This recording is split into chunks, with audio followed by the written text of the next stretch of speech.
শুভ দুপুর সবাইকে। আজকে আমার বাসায় গরুর নলা রান্না হচ্ছে, মানে আমি রান্না করতেছি। কার কার পছন্দ গরুর নলা অবশ্য কমেন্ট করবেন। এখনো কোরবানি গেছে পর্যন্ত গরুর নলা আমাদের বাসায় খাওয়া হয় নাই, তো আজকে একটু রান্না করতেছি গরুর নলা। বিকেলে পরোটা অথবা নান দিয়ে খাওয়া হবে।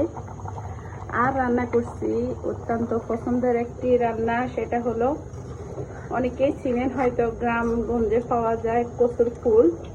কচুর ফুল ভুনা করছি চিংড়ি মাছ দিয়ে। এটা অত্যন্ত প্রিয় একটা খাবার আমার। তারপরে রান্না করলাম গরুর কলিজা, নারকেল দিয়ে ভুনা করছি। এক হাতে মোবাইল দেখাতে পাইতেছি না, একটু কষ্ট হচ্ছে, তারপরেও দেখাচ্ছি। এগুলো হলো গরুর কলিজা, নারকেল দিয়ে ভুনা, আর এই যে সাদা ভাত। সবাই ভালো থাকবেন, সুস্থ থাকবেন। আল্লাহ হাফেজ। লাঞ্চ করে নেন সবাই।